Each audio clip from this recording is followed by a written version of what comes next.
Assalamualaikum warahmatullahi wabarakatuh. Selamat siang pemirsa, kembali lagi bersama saya Nazira Rahman di liputan seputar Sukoharjo. Baik pemirsa, siang hari ini terlaksana sosialisasi penerimaan mahasiswa baru Universitas Ibrahimi yang bertempat di Musola Ibrahimi Putri. Baik pemirsa, berikut liputan selengkapnya. Universitas Ibrahimi sukses menyelenggarakan acara sosialisasi penerimaan mahasiswa baru yang dimulai sejak Sabtu 16 Desember 2023. Kegiatan ini diikuti secara serentak oleh seluruh siswa kelas akhir SMA Ibrahimi 2 Sukoharjo dengan penuh antusias. Acara berlangsung selama 4 hari dengan serangkaian kegiatan bertujuan memperkenalkan Universitas Ibrahimi kepada peserta. Kenyataannya dari para lulusan, meskipun ada sebagian kecil yang sudah punya tujuan mau masuk ke program studi farmasi atau kebidanan, ada sedikit juga yang belum tahu, bahkan saya bingung mau masuk prodi apa, gitu. Ada. Terus ada tidak yang dipilihkan orang tuanya tapi dia tidak setuju. Ada. Terus ada nggak yang belum tahu di universitas ada apa aja sih, cocok nggak sama saya? Ada. Oke. Dalam 4 hari ke depan kita dari berbagai fakultas di Universitas Ibrahimi akan membersamai teman-teman sehingga teman-teman tahu nantinya akan masuk ke program studi apa. Siap untuk 4 hari ke depan? Siap. Oke, terima kasih. Hari pertama Sabtu 16 Desember 2023 dimulai dengan pembukaan resmi oleh Ketua Panitia Abdul Wafi MP untuk membuka serangkaian kegiatan pemaparan materi penyuluhan dan pendampingan. Kemudian dilanjutkan dengan penyampaian materi pengenalan dari Fakultas Ilmu Kesehatan dan Fakultas Tarbiyah berupa pemaparan visi misi, program studi, prospek kerja, dan penayangan video yang memperlihatkan berbagai warna kegiatan praktikum dan belajar mengajar. Pada hari kedua, Ahad 17 Desember 2023, materi dari Fakultas Syariah dan Ekonomi Islam serta Fakultas Dakwah di sesi kedua disampaikan dengan penuh daya tarik.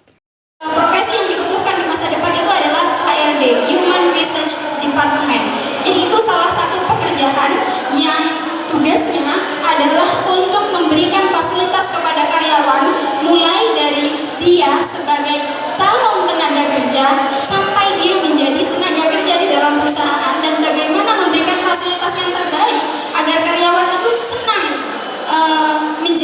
menjadi karyawan di dalam satu perusahaan itu. Di mana kita belajar, kita bisa tahu itu di mata kuliah manajemen sumber daya manusia, nanti ketemu saya di MBS. Yang keempat juga ada konsultan keuangan. Kita tahu sekarang banyak orang yang stres karena dikirim soal keuangan. Selain memang karena krisis akibat dari pandemi COVID-19 kemarin, juga banyak orang yang kalah slot dan lain semacamnya. Kamu tahu itu gara-gara apa? Karena mereka tidak bisa mengelola keuangan. Makanya kenapa ke depan profesi sebagai konsultan keuangan itu adalah profesi yang sangat menjanjikan dan dibutuhkan. Ya, konsultan keuangan itu bisa kamu raih dengan belajar di prodi ekonomi syariah ataupun di prodi akuntansi syariah.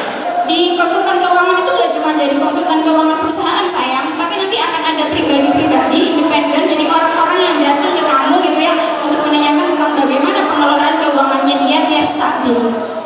Visi misi, profil lulusan, dan karya mahasiswa seperti film pendek yang menjuarai tingkat nasional oleh mahasiswa Fakultas Dakwah turut ditayangkan.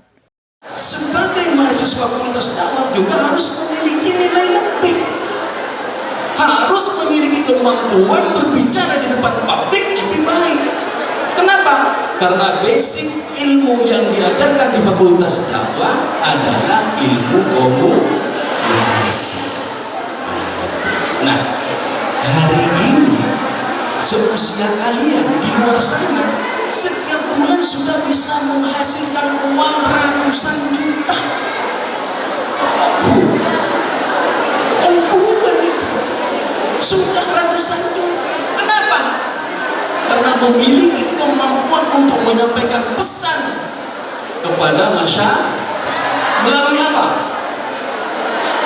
Melalui apa? Nah, melalui sosial media. Salah satu yang diajarkan di Fakultas Dakwah adalah bisa membuat video. Karena di sana nanti ada mata kuliah sinematografi, ilmu perfilman. Di situ juga ada mata kuliah produksi film komunikasi untuk yang KPI, produksi film counseling untuk yang PPI. Nah, kemasan filmnya juga harus memiliki nilai lebih. Karena apa? Sudah diajari bagaimana cara membuat film yang bagus. Hari ketiga menampilkan materi dari Fakultas Sains dan Teknologi serta Fakultas Ilmu Sosial dan Humaniora. Pada hari Senin 18 Desember 2023, Fakultas Sains dan Teknologi memberikan simulasi praktik dari berbagai program studi. Program studi Teknologi Hasil Perikanan menampilkan seputar keamanan pangan, sedangkan program studi Arsitektur, Ilmu Komputer, Sistem Informasi dan Teknologi Informasi dengan bangga turut menampilkan karya-karya yang dihasilkan oleh mahasiswa, sekaligus menjelaskan berbagai peralatan yang digunakan. Pertama ada pengujian formalin yang berasal dari ikan. Sebagaimana kita tahu, sejatinya formalin itu adalah senyawa yang seharusnya ditambahkan untuk mayat. Tapi ada sebagian produsen nakal yang menambahkan kepada ikan. Jadi untuk mengawetkannya itu bukan menggunakan BTP yang dianjurkan, tapi menggunakan BTP yang dilarang, yaitu formalin. Nah, di sini kami sudah mempunyai sampel yaitu berupa ikan teri, karena ikan teri itu memang dikenal banyak kan dia asin. Jadi untuk mengawetkannya itu karena sebagian ada yang menggunakan formalin. Nah, yang pertama ini ikannya tadi kan sudah diekstrak. Nah, sudah diekstrak, diambil, kemudian formalinnya itu akan didetek dengan tes kit formalin. Nah, nanti kalau seandainya dia terdeteksi dengan seperti ini, nah berarti kalau seandainya itu ikannya mengandung formalin, maka dia akan berubah menjadi ungu. Tapi kalau seandainya dia tidak mengandung formalin, dia akan tetap seperti ini. Sementara Fakultas Ilmu Sosial dan Humaniora mengaplikasikan beberapa metode dan tes pada program studi psikologi, akuntansi, hukum, dan bahasa Inggris. Selama 3 hari pelaksanaan pemaparan materi dari masing-masing fakultas, semangat baru terasa di antara siswa SMA Ibrahimi 2 Sukorejo yang sangat antusias turut aktif berpartisipasi melalui sesi tanya jawab yang juga diapresiasi berupa hadiah oleh pemateri dari masing-masing fakultas. Hari terakhir diisi dengan talk show bersama alumni Universitas Ibrahimi, di antaranya Profesor Dr. Haja Nurul Aziza MPD IMA, Hulu Sinia MPD, Lucy Oktaviani SHMM, Nur Aziza MKom, Habibatur Rahmania MDkep, dan Holidatul Fajriya Saiful SPD. Setelah saya jadi dosen, saya mengembangkan kemampuan komunikasi, kemampuan networking saya tidak hanya di dalam negeri tapi di luar negeri. Insya Allah semua benua di dunia ini sudah saya tinggali. Mulai dari benua Australia, karena saya sekolah di sana, benua Asia Tenggara ya, Eropa saya pernah. Ada beberapa negara yang saya kunjungi di sana dan saya diundang untuk menjadi pembicara. Di Wikibis, Poznan, Polandia. Tidak hanya itu, ada ke Paris, ke Belgia, ke Amsterdam, dan lain sebagainya. Itu sekelumit cerita singkat saja, bahwa insya Allah kalau kita punya mimpi, di otak kita, di mimpi kita, di kepala kita, itu akan terjadi sekarang. Maka dari itu Anda bermimpilah setinggi-tingginya, tapi jangan lupa tidur. Bermimpi saja Anda tidak tidur nggak bisa. Anda punya cita-cita tapi tidak kuliah, apalagi kuliah di Ibrahimi, itu nonsen.